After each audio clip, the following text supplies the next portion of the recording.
इसीलिए अल्लाह के नबी फरमाते हैं जब बंदे का इंतकाल होता है, यतबउल मय्यत सलासतुन, इंसान के मरने के बाद तीन चीजें उसके साथ होती हैं, मालुहु व अहलुहु व अमलुहु। एक तो इंसान का माल होता है, एक इंसान की फैमिली होती है, और एक इंसान का अमल होता है। माल तो मरते ही दूसरों का हो जाता है, इंतकाल हुआ माल दूसरों का हो गया। जिस माल के लिए आज इंसान जुआ खेल रहा है, 2 नंबर का काम कर रहा है, सट्टाबाजी कर रहा है, हराम चीजों की खेती कर रहा है, दूसरों का हक मार रहा है, सब ठाट पड़ा रह जाएगा। जब लाद चलेगा बंजारा, मरने के बाद न कोई ज़मीन आपके साथ जाने वाली है, न कोई प्रॉपर्टी आपके साथ जाने वाली है, न कोई कैश रकम आपके साथ जाने वाली है। आपके तो कफन के कपड़े में भी कोई पॉकेट नहीं होगा, बगैर सिला हुआ कफन का कपड़ा होगा। उस कफन के कपड़े में आप कुछ भी लेके नहीं जा सकते। खाली हाथ, माँ के पेट से पैदा हुए थे, खाली हाथ आए थे, दुनिया में आए थे तो रो रहे थे और सब लोग हंस रहे थे। आज तुम जा रहे हो और दुनिया रो रही है। यही दुनिया का दस्तूर है मेरे प्यारे साथियों। माल आपके मरते ही नाता तोड़ देता है। उसके बाद अल्लाह के नबी फरमाते हैं कि दूसरी चीज़ है अहलो अयाल, फैमिली। फैमिली थोड़ा बहुत साथ देती है। मरने के बाद आपकी फैमिली आपके ऊपर आंसू बहाती है, आपके ऊपर रोती है। बीवी आपकी रो रही है, बच्चे आपके रो रहे हैं, भाई बंधु आपके रो रहे हैं। लेकिन कितने दिन वो रोएंगे, कितने दिन वो रोएंगे? 3-4 दिनों के बाद वो भी आपको भूल दे जाते हैं।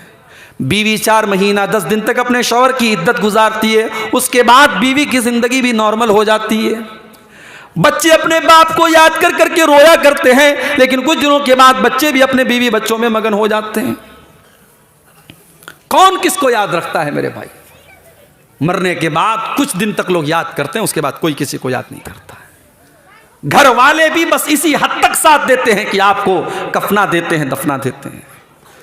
अगर उसके बाद अगर कोई चीज़ आपके कब्र में काम आ रही है और अल्लाह के यहाँ काम आएगी, तो वह आपका अमल काम आएगा, आपकी नमाज काम आएगी, आपका रोज़ा काम आएगा, आपकी ज़कात काम आएगी, आपकी तिलावत काम आएगी, आपका सदका खैरात काम आएगा, आपका ईमान काम आएगा, आपका तकवा काम आएगा।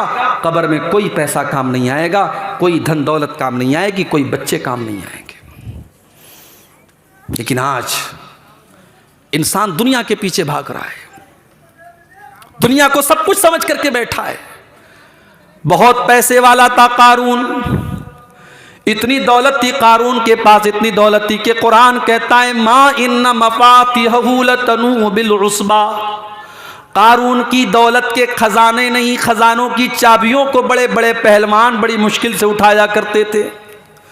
इतनी दौलत थी कारून के बाद। जब कारून बेहतरीन कपड़ा पहन करके निकला करता था तो उसकी कौम के अंदर जो कमज़ोर ईमान वाले लोग थे वो कहा करते थे काश कि हमारे पास भी उतनी दौलत आ जाती जितनी कारून के पास है।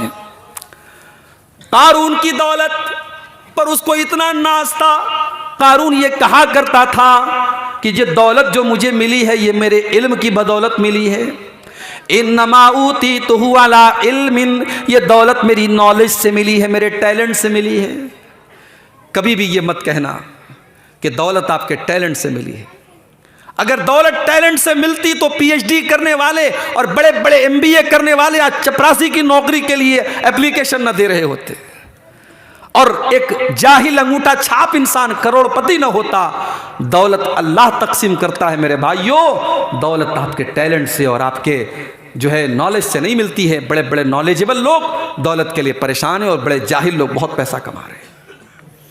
कारून ने कहा मेरी दौलत मेरे इल्म से मिली है, मैं इसके लायक था, मैं इसके अहल था, इसलिए मुझे ये दौलत मिली है। अल्लाह ने कहा अच्छा तुझे अपनी दौलत पे बहुत नाज है। अल्लाह ने कारून की दौलत को, उसके महल को जमीन के अंदर धसा दिया।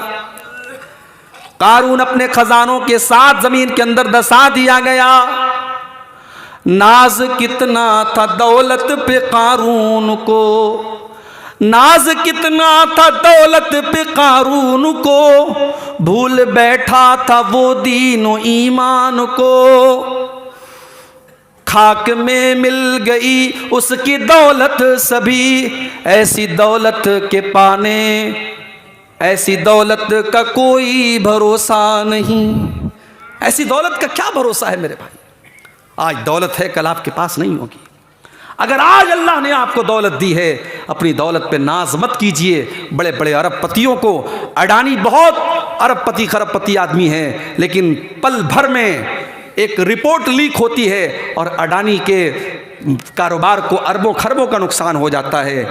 पल भर में करोड़पति और अरबपति लोग सड़क पर आ जाते हैं। इस हिंदुस्तान में, हमारे मुल्क में मिसालें मौजूद